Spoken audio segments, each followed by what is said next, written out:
Hi అండి, అందరికీ welcome back to my channel lovely thoughts. ఈరోజు నేపాల్ డే 3 వ్లాగ్ అండి. సో ఎక్కడికి వెళ్ళాను అంటే ముక్తినాథ్ యాత్రకి వెళ్ళాను అనమాట. సో ముందుగా మార్నింగే ఫ్రెష్ అప్ అయిపోయి ఇంకా స్టార్ట్ అయిపోయాము. 7కి అంతా మేము స్టార్ట్ అయిపోయామండి. ఎందుకంటే ట్రావెలింగ్లోనే చాలా టైం అవుతుంది. సో దాదాపు పోఖ్రా నుంచి ముక్తినాథ్ యాత్రకు వెళ్ళడానికి మనకి 8 hours పడుతుంది. సో మేము కార్లో వెళ్ళామన్నమాట. సో మనం ఆ యాత్రకు వెళ్ళాలి అంటే ముందుగా పర్మిషన్ తీసుకోవాలి.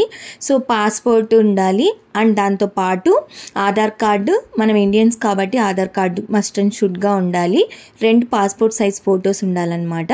సో మేము వెళ్ళిన ప్యాకేజ్లో కాబట్టి వాళ్ళకి డీటెయిల్స్ ఇచ్చేస్తే వాళ్ళు పర్మిషన్ తీసిస్తారు. సో పర్మిషన్కి మనకు 1000 రూపీస్ ఛార్జ్ అవుతుంది. సో అదే మనం పర్మిషన్ తీసుకోకుండా వెళ్తే మనకు 2000 రూపీస్ ఛార్జ్ అవుతుంది అనమాట, ఫైన్. సో కాబట్టి బెటర్ మనం ముందుగా పర్మిషన్ తీసుకోవడం మంచిది. సో మేము ఎర్లీ మార్నింగ్ స్టార్ట్ అయ్యాం కాబట్టి బ్రేక్ఫాస్ట్ కూడా చేయలేదు.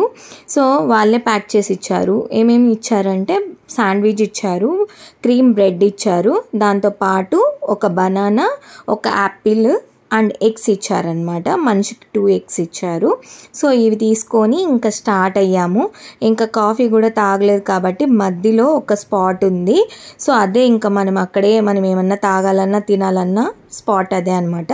సో ఇంకా అక్కడ కాఫీ తాగాము. ఇక్కడ చూసారా మంచిగా అదేదో స్నాక్ వేస్తున్నారు, భలే ఉన్నింది. టేస్ట్ కూడా బియ్యం పిండితో చేస్తారంట, బాగుంది. ఇంకా ఫ్రూట్స్ కొన్ని తీసుకొని ఇంకా స్టార్ట్ అయిపోయాము. ఇంకా వెళ్ళే కొద్దికి వ్యూ ఎలా ఉన్నింది అంటే ఈ మౌంటైన్స్ పేరు అన్నపూర్ణ మౌంటైన్స్ అంట. ఇది అన్నపూర్ణ లడాక్ అని కూడా అంటారు. సో ఎగ్జాక్ట్లీ లడాక్ ఎలా ఉంటుందో వ్యూ పాయింట్స్ అలా ఉన్నాయన్నమాట. సో ఇక్కడ చూస్తే మనకి డ్రైవింగ్ చేసే వాళ్ళు ఎలా చేస్తారో ఏంటో కానీ చాలా క్రిటికల్ అండి. మొత్తం ఎక్కడ చూసినా ల్యాండ్ స్లైడ్సే, కేవ్సే ఉంటాయన్నమాట ఎక్కువగా. సో ఇక్కడ వాన టైంలో అస్సలు అలో చేయరంట. మనం వెళ్ళాలి అంటే April to May ఆ టైంలో మాత్రమే అలో ఉంటుంది. జూన్ అంతా ఇంకా రెయిన్ సీజన్ కాబట్టి ఇక్కడ అలో చెయ్యరంట. సో రైనింగ్ సీజన్లో ఇక్కడ చూడడం అనేది చాలా క్రిటికల్, ఎందుకంటే ఇక్కడ రూట్ వే అలా ఉందన్నమాట. సో వాన టైంలో ఇంకా ఇదిగా ఉంటుంది. మేము వెళ్ళేటప్పుడు ఇంకా కొంచెం దూరం వాన, కొంచెం దూరం ఎండ ఉన్నింది. సో ఇక్కడ ఎలా అంటే ఒక్కొక్క ప్లేస్లో ఒక్కొక్క డిఫరెంట్ క్లైమేట్తో ఉన్నిందనమాట. సో రోడ్ వే కూడా చాలా డేంజరస్ అండి, చాలా ఘోరంగా ఉన్నింది. ఎక్కడ చూసినా ల్యాండ్స్కేప్స్, ల్యాండ్ స్లైడ్సే మనకి ఎక్కువ కనిపిస్తాయి. ఇంకా వాన టైంలో చాలా పడిపోతుందంట. వాళ్ళు రోడ్ కూడా వేసి ఉండేది, మేము వెళ్ళే టైంలో కొంచెం డ్యామేజ్ అయింది, అందుకని వేరే రూట్ కన్వర్ట్ చేశారు. సో చాలా డేంజర్ అండి ఇక్కడికి వెళ్ళాలి అంటే. సో పోఖ్రా నుంచి జాన్సన్స్కి రావాలి. సో ఇక్కడికి రావాలి అంటే మనము బస్సెస్ ఉంటాయి, లేదా క్యాబ్స్ కూడా బుక్ చేసుకోవచ్చు, లేదా మనకి అవైలబుల్లో ఏరోప్లైన్స్ కూడా ఉంటాయి. కాకపోతే ఒక మనిషికి 9000 రూపీస్ ఛార్జ్ చేస్తారు. అదే వెదర్ కండిషన్ బాగాలేకపోతే అది అప్పుడప్పుడు క్యాన్సిల్ కూడా చేస్తారంట. ఆ టైంలో మీకు అరేంజ్ చేస్తారంట క్యాబ్ అలాంటివి. కానీ వెదర్ కండిషన్ బాగాలేకపోతే మాత్రం ఈ యాత్ర అనేది పాసిబుల్ కాదండి. ఎండ టైంలో వెళ్తేనే ఒక్కొక్క చోట క్లైమేట్ అనేది చేంజ్ అయిపోతూ కనిపించింది మాకైతే. సో మేము స్టార్ట్ అయినప్పుడు వాన పడింది, వాన నుంచి మళ్ళీ ఎండకు వచ్చింది, ఎండ నుంచి ఒక్కొక్కసారి క్లైమేట్ చేంజ్ అవుతూ వెళ్తూ ఉన్నిందనమాట. సో మేము వెళ్ళే ప్లేస్ అంతా ఏమి అంటారంటే అన్నపూర్ణ మౌంటైన్స్ అంటారంట. సో ఇది వాళ్ళ దాంట్లోనే ఉంటుంది. చెక్ పోస్టులు కూడా మనకు చాలా వస్తాయి, అవన్నీ దాటుకొని వెళ్ళాలి. ఇక్కడ మనకు ఒక నది ప్రవహిస్తుంది చూసారా, ఈ నది పేరు కాళీ గండికా నది అనమాట. ఇక్కడే మనకి సాలగ్రామాలు కూడా దొరుకుతాయన్నమాట. సో అందుకని ముక్తినాథుడు ఇక్కడ కొలువై ఉన్నారనమాట. సో ఇక్కడ రూట్ అనేది చాలా బ్యూటిఫుల్గా ఉంటుందండి. లడాక్ చూడని వాళ్ళైతే ఈ ప్లేస్కి వస్తే లడాక్ అని ఫీల్ అవుతారు, అలా ఉంటుందన్నమాట ఎగ్జాక్ట్గా. సో చూస్తున్నారు కదా, చూడంగా మనకి ఎంత బ్యూటిఫుల్ మౌంటైన్స్ వస్తున్నాయో. చాలా ఎత్తైన ప్రదేశం అండి. సో ఇక్కడ మనకి ఆక్సిజన్ లెవెల్ కూడా చాలా తక్కువ ఉంటుంది కాబట్టి ప్రికాషన్స్ అన్నీ తీసుకొని రావడం మంచిది. గ్లౌజెస్, షర్టర్స్ అవన్నీ వేసుకొని రావడం మంచిది. హెల్త్ ఇష్యూస్ ఉన్న వాళ్ళు టాబ్లెట్స్ అవన్నీ మస్ట్ అండ్ షుడ్ తీసుకోవాలి. ఏమన్నా కావాలన్నా దొరకవండి. సో కాబట్టి హెల్త్ ఇష్యూస్ ఉన్న వాళ్ళు ప్రికాషన్స్ అనేవి మస్ట్ అండ్ షుడ్ తీసుకోండి, అప్పుడే మీకు మంచిది. సో ఇక్కడ వెదర్ కండిషన్ అనేది మినిట్కి చేంజ్ అయిపోతుందండి, కాబట్టి మన ప్రికాషన్స్ మనం తీసుకోవడం మంచిది. సో వెళ్ళే కొద్దికి నాకైతే ఎంత బాగా నచ్చిందంటే వ్యూ చాలా బాగా నచ్చిందండి. ఎటు చూసిన మౌంటైన్స్, ఎలా ఏ పక్క చూడాలో కూడా అర్థం కాలేదు. సో అంతలాగా కనిపించింది మాకు. అక్కడ చూసారా ఒక చిన్న మౌంటైన్ కనిపిస్తుంది కదా, స్టార్టింగ్లో ఆ మౌంటైన్ ఒక్కటే కనిపించిందండి మాకు. మళ్ళీ వెళ్ళే కొద్దికి మౌంటైన్సే, చాలా హ్యాపీగా ఫీల్ అయ్యాను నేనైతే. సో నేను మనాలికి వెళ్ళినప్పుడు చూశాను, బట్ కానీ ఇలా చూడడం అనేది చాలా హ్యాపీగా అనిపించింది. సో నాకు ఈ లొకేషన్ అయితే చాలా నచ్చిందండి. నాకు నేపాల్లో బెస్ట్ మెమరీ ఏదన్నా ఉంది అంటే అది ముక్తినాథ్ యాత్ర అని చెప్తాను. దాని తర్వాత పశుపతినాథ్ యాత్ర. సో అది కూడా చూడని వాళ్ళు ఎవరైనా ఉంటే ఛానల్లోకి వెళ్ళి చెక్అవుట్ చేయండి. ఇంకా ముక్తినాథ్ యాత్ర గురించి చెప్పాలి అంటే ఏం చెప్పినా తక్కువే అండి. ఈ యాత్ర గురించి నాకైతే ఈ ప్లేస్కి మనం వచ్చామా, నిజమేనా, ఇది కలనా అని కూడా అనిపించింది అనమాట. సో అంత బ్యూటిఫుల్ లొకేషన్ అండి. నాకైతే చాలా హ్యాపీగా అనిపించింది. నేనేనా ఇక్కడికి వస్తున్నాను అని కూడా అనిపించింది అనమాట. సో నాకు చాలా హ్యాపీగా అనిపించింది. సో వెళ్ళే కొద్దికి ఒక్క కొండని మించి ఇంకో కొండ అండి. అసలు చాలా బ్యూటిఫుల్ ప్లేస్. చెప్పేదానికంటే మీరు రియాలిటీలో ఎక్స్పీరియన్స్ చేయడం అనేది చాలా బాగుంటుందండి. ఒకసారి మీరు ఎవరైనా నేపాల్కి వెళ్తే ఈ యాత్ర మాత్రం మస్ట్ అండ్ షుడ్ చేయాల్సిన యాత్ర అండి. సో మీకు దగ్గర నచ్చేస్తుంది, అంత బ్యూటిఫుల్ లొకేషన్ అన్నమాట. సో ఎటువైపు చూసినా మీకు కొండలే అండి, అండ్ గండికా నది ప్రవహిస్తూ ఉంటుంది మనకి. సో మేము వెళ్ళినప్పుడు వాన అంతేం లేదండి, కానీ వచ్చేటప్పుడు మాత్రం వాన దుమ్ము లేపిందనమాట. కానీ మేము కొంచెం దూరంకి వచ్చేసాకే వాన పడింది, కాబట్టి మాకు అంత ప్రాబ్లం కాలేదు. రైనింగ్ సీజన్లో మాత్రం ఇక్కడ చాలా డేంజర్ అంట. సో కాబట్టి అలో చెయ్యరు.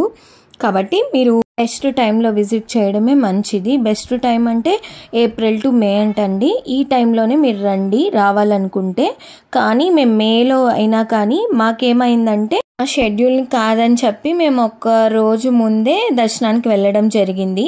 మా షెడ్యూల్లో ఏంటంటే ఈరోజు మేము అక్కడికి రీచ్ అవ్వాలి జాన్సన్స్కి, ఎందుకంటే లాంగ్ జర్నీ కాబట్టి అక్కడ స్టే చేసుకోవాలి. స్టే చేసుకొని ఆ నైట్ అక్కడే ఉండి ఎర్లీ మార్నింగ్ మాకు దర్శనంకి మేము స్టార్ట్ అవ్వాలన్నమాట. అది మా షెడ్యూల్. కానీ మేము ఎర్లీ మార్నింగే స్టార్ట్ అయిపోయాం 7కి. కాబట్టి మేము 3కి అంతా రీచ్ అయిపోయాము ప్లేస్కి. కాబట్టి మేము వెళ్ళిపోయాము ముందుగానే, దర్శనానికి వెళ్దాము ఇంకేం చేస్తాంలే అని చెప్పి మేము వెళ్ళిపోయాము. మాకు ఆ రోజుకి వాన్ ఉందని చెప్పి ఇండికేషన్ వచ్చింది, కానీ వాన అయితే ఏం పడలేదండి. మాకోసమే పడలేదేమో అనిపించింది మాకు. వాన అయితే పడలేదు, కాబట్టి ఇంకా మేము దర్శనానికి వెళ్ళామన్నమాట. సో ఈ రూట్ అంతా ఒక ఎత్తు అయితే మనం కొండ మీదకి వెళ్ళడం అనేది ఇంకో ఎత్తు అండి. ఇక్కడ మోస్ట్ డేంజరస్. వీళ్ళైతే బైక్లో ఎలా వచ్చారో ఏంటో కానీ చాలా ఘోరమైన రూట్ అండి ఇది. సో మాకైతే చాలా డేంజరస్ అనిపించింది. అది మంచిగా డ్రైవ్ చేసే వాళ్ళు ఉంటేనే అండి ఈ ప్లేస్, లేకపోతే చాలా కష్టం. చూసారు కదా, బస్సెస్ అలా ఉంటాయని చెప్పాను కదా, బస్ కూడా ఉంటుంది, కానీ మధ్యాహ్నం వరకే ఉంటుందంట, దాని తర్వాత ఉండవంట. ఫ్లైట్ కూడా అంతే, మధ్యాహ్నం వరకే అలో ఉంటుంది, దాని తర్వాత అలో ఉండదు. సో ఒక్కరు వస్తే ఇంకొకరు వెళ్ళలేరండి, అలాంటి రూట్ అనమాట ఇది. సో కానీ చాలా డేంజరస్ అండి. కానీ ఏ మాటకు ఆ మాటే చెప్పాలి, మనం పడే కష్టానికి అంత బ్యూటిఫుల్ వ్యూని చూడొచ్చు అనిపించింది. చాలా బ్యూటిఫుల్ ప్లేస్ అండి. ఇక్కడ మీకు ఎలా క్యాప్చర్ అయిందో నాకు తెలియదు, కానీ అక్కడ మేము చూస్తే మాత్రం నాకు చాలా బాగా అనిపించింది. సో అన్ని ప్లేసెస్ ఇక్కడే కవర్ అయిపోయాయేమో అనిపించింది. ఈ ఒక్క యాత్రకు వస్తే చాలు మీరు లడాక్ ఫినిష్ చేయొచ్చు, అండ్ చైనా బార్డర్ని ఫినిష్ చేయొచ్చు. సో అదే విధంగా ఎడారి చూడొచ్చు, వాటర్ లేకుండా ఎలా ఉంటామో కూడా చూడొచ్చు అనమాట. సో అలాంటి ప్లేసెస్ అంతా ఇక్కడే కవర్ అయిపోతాయి. ఈ వే చూస్తేనే మీకు అర్థమై ఉంటుంది ఎలా ఉంది అనేది. సో నిజంగా అండి ఇక్కడ ఏమన్నా అయితే మాత్రం చాలా కష్టం అండి. వాళ్ళకి ఎలా తెలుస్తుందో ఏంటో నాకు తెలియదు, కానీ కొంచెం క్రిటికలే. నైట్ టైం అయితే ఇక్కడ అస్సలు అలో చేయరంట. ఈ వే అనేది 6కి అంతా క్లోజ్ అయిపోతుందంట. మళ్ళీ ఈ ఊర్లో వాళ్ళు కూడా బయటికి వెళ్ళలేరంట. జాన్సన్స్లో ఉండే వాళ్ళు కూడా బయటికి వెళ్ళడానికి ఉండదన్నమాట. మార్నింగే వాళ్ళు ఏమన్నా చూసుకోవాలంటే అది మధ్యాహ్నం బస్సు ఎక్కేసి వచ్చేయాలి. ఈ బస్సు కూడా మళ్ళీ రిటర్న్ అవ్వదంటండి. మార్నింగ్ ఇక్కడ దింపిన వాళ్ళని పికప్ చేసుకున్న తర్వాతనే అది వెళ్తుందంట. సో చూసారు కదా, చెప్పాను కదా మీకు మౌంటైన్స్ వస్తాయి ఇంకా పోను అని చెప్పి. ఇక్కడ చూసారా ఎంత మౌంటైన్స్ కనిపిస్తున్నాయో. నాకైతే ఆ మౌంటైన్స్ చూస్తే చాలా హ్యాపీగా అనిపించింది. నేను ఏమన్నా హిమాలయాలకు వెళ్ళిపోయానా అనిపించింది అనమాట. సో అలా అనిపించింది. మా సరౌండింగ్ మొత్తం మౌంటైన్సే అండి. అక్కడక్కడ భలే కనిపించాయి అవి వైట్గా. మబ్బేసుకు ఉండడం వల్ల అంత క్లారిటీగా కనిపించలేదు, కానీ చాలా బ్యూటిఫుల్గా ఉన్నాయి. కొంచెం అక్కడక్కడ క్లైమేట్ చేంజ్ అవుతూ ఉన్నింది కదా, కాబట్టి మాకు అక్కడక్కడ క్లియర్గా కనిపించింది. చూసారా, ఎడారికి ఏమాత్రం తీసిపోదండి ఈ ప్లేస్, అలా ఉన్నింది. సో ఈ రూట్లో ప్రయాణిస్తూ ఉంటే నాకు చాలా మంచిగా అనిపించింది. సో బాగా మ్యూజిక్ ఎంజాయ్ చేస్తూ వ్యూ చూస్తూ వెళ్ళామన్నమాట. హ్యాపీగా సాంగ్స్ వేసుకొని ఈ లొకేషన్లో ఎంజాయ్ చేస్తుంటే చాలా ఇంకా ఈ జీవితానికి అనిపించింది. అంత బాగా అనిపించింది అనమాట.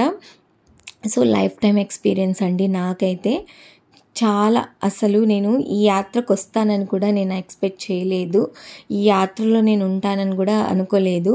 సో సడన్ ప్లాను, కానీ అన్నీ చాలా బ్యూటిఫుల్గా జరిగాయి. మాకు ఎదురైన సంఘటనలు కూడా అంతే. సో ఫర్ ఎగ్జాంపుల్ ఇదే తీసుకుంటే, మా షెడ్యూల్లో ఉండేదానికంటే మేము ముందెళ్ళాం కాబట్టి ఈ దర్శనం మాకు అయింది, లేకుంటే అయ్యి ఉండేది కాదు. ఎందుకంటే రెయిన్ పడడం వల్ల. సో మేము రాగానే రెయిన్ స్టార్ట్ అయిపోయింది. సో అదే ఏమో లక్కీ అంటే. సో కిందకి ఎలా దిగుతామో ఏంటో అని కూడా భయం వేసింది. సో అదంతా ఒక వ్యూ అండి. ఇక్కడ నుంచి ఈ వ్యూ పాయింట్ అయితే చాలా బాగుందండి. అదేందో డిఫరెంట్ టైప్ ఆఫ్ చెట్లు అండి, అక్కడక్కడ ఉన్నాయి. చాలా బాగా అనిపించింది. అదేమన్నా ఆయుర్వేదంకి యూజ్ అవుతాయేమో నాకు తెలీదు. ఇక్కడంతా ఎక్కువగా మనకి సాలగ్రామ దొరుకుతుందంట.